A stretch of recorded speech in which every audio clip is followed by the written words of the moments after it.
Daz Dee TV.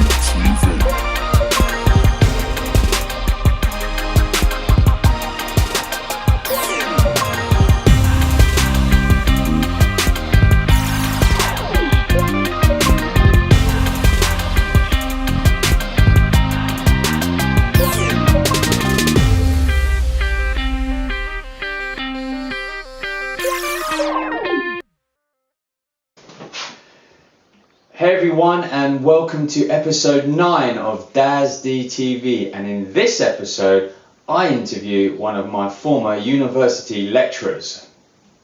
So I'm here with, is it Dr. Iain Fletcher now? Yes. Dr. Iain Fletcher. Iain was actually my lecturer when I went to University of Luton, and I've stayed in touch with Iain for many years now. He's a mentor of mine. I ask him a lot of questions on things to do with strength and power. But today I've come here just to ask him to give me a little bit more of a snapshot as to what a current strength and conditioning degree looks like. And Iain, am I right in thinking we're about 3 years into your... Yep, 3 years into our present strength and conditioning degree. So the issue, not the issue, but the experience I've had is that I'm now working with students regularly. They come into my company looking to get experience in coaching. And we get a massive range in ability to actually coach. So they go into uni, they're getting their book smarts, they're learning about strength conditioning.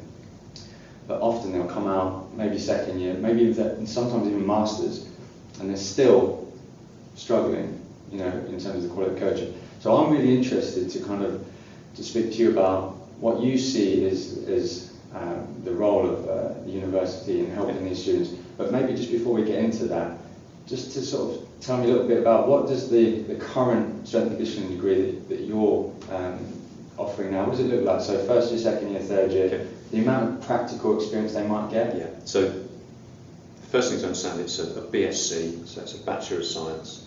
So there's a level of anatomy, physiology, biomechanics, etc. that's required, just like any sports science degree. But with our strength and conditioning degree, we then have the coaching arm, because I'm still keen that they are strength and conditioning coaches, not strength and conditioning scientists. Yeah. They need to understand the science, it's going to make them better coaches, but if they can't coach, if they can't actually take a group of athletes through a program, I'm not producing anybody that the industry wants. Yeah. So we basically have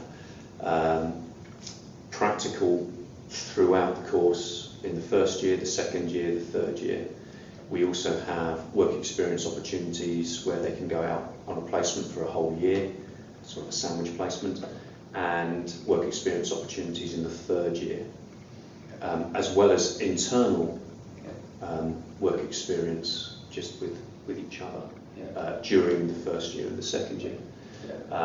They get assessed on their ability to coach almost on a monthly basis. Right. So I'll give them a scenario. They'll come and coach each other to start with, so that they're actually getting some of those soft skills. So it's fine, they understand how to squat, it's fine, they understand how to do 2A drills or whatever, but if they can't put that across, I'm not producing somebody that's going to be useful. And we also tie into our degree coaching qualifications. So yes, it's the reps level 2 gym instructors qualification and the reps level 3 personal training qualification. They're not strength and conditioners yet, but it does mean they have a license to practice and they can actually go and start working with the general public just to get more experience of how to deal with people before they actually go, right, now I can specialise with athletes. So that's how we sort of try and structure it. And I guess, ultimately, you're going to get people who are just better and worse at the actual coaching. But in terms of how much of that they're examining on, is there like a practical component where they are assessed on their communication as well as actual understanding of the techniques? They're assessed first year, second year, third year on their ability to coach.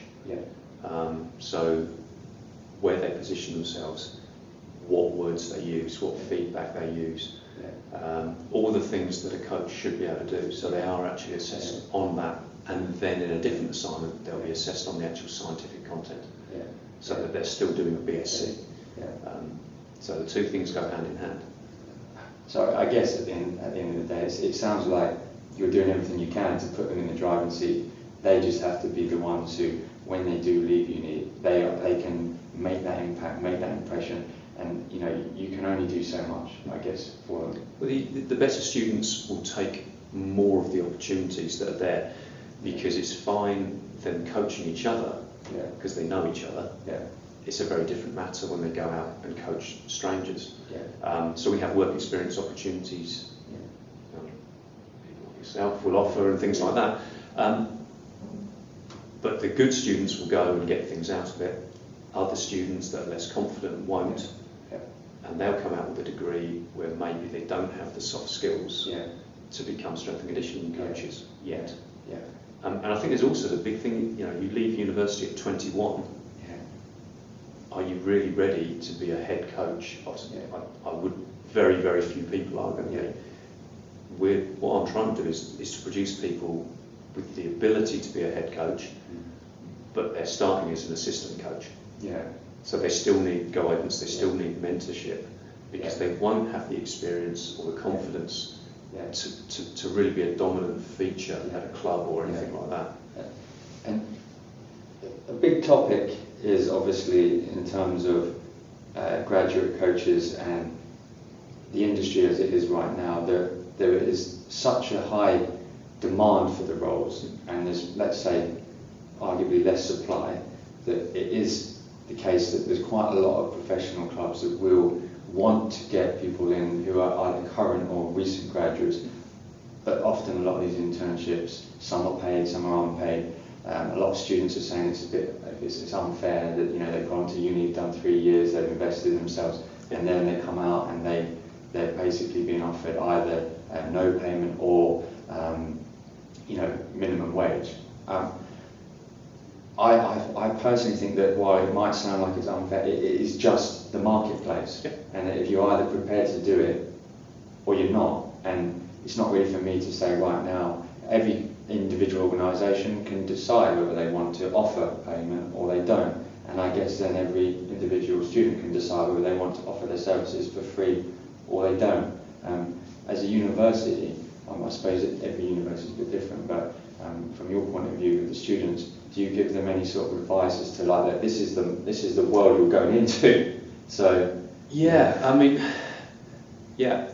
and we try and explain to them that it is a very busy marketplace, and that their CV needs to be at a level where, one, they can get an unpaid internship, but hopefully after 3 years at a level where they can get a paid job. Because actually they've already done the internship because they did sandwich placements, or they worked with the club for nothing while they were doing their degree. So they can actually say, well look, I've got this qualification, and I've got 6 months, a year's experience working here, here and here. Okay, you're worth employing. If you have a degree but no experience, why would I employ you if I was running a football club? You can't do the job. You can tell me how to do the job, but you can't do the job. So I do get why certain clubs will not pay interns if they're having to train those people from scratch.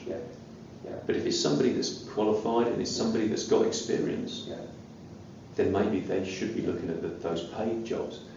My issue with the internship thing is, again, I'm not going to name clubs, but certain organisations see it as a conveyor belt of free labour, where they can get 5 people in every year to wash bottles, to run on with water, and pay them nothing.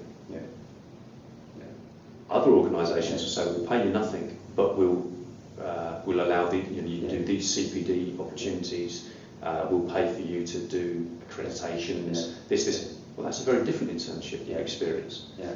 And at the moment, there is no level where we can say an internship will tick these 4 boxes. That's a good internship.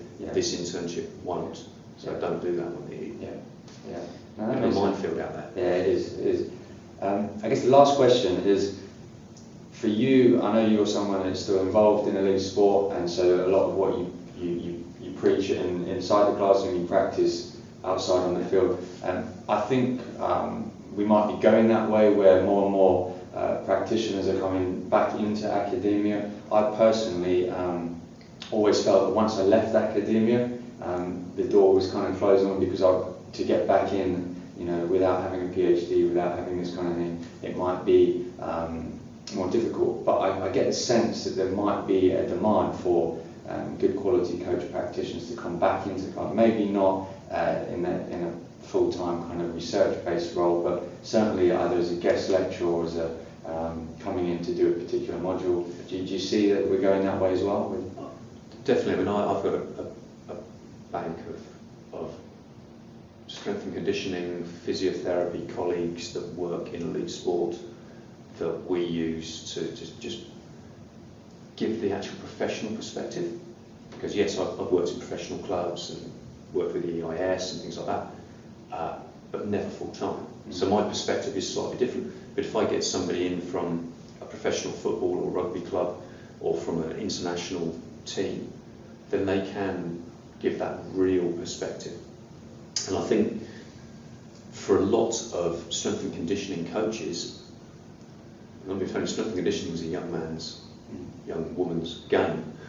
You get to a certain age where you can't be in the gym, you can't be pitch side, but you've got a lot of knowledge that you can put out there. And I've seen a shift of certain coaches trying to get back into academia and being successful with that because of the knowledge they have.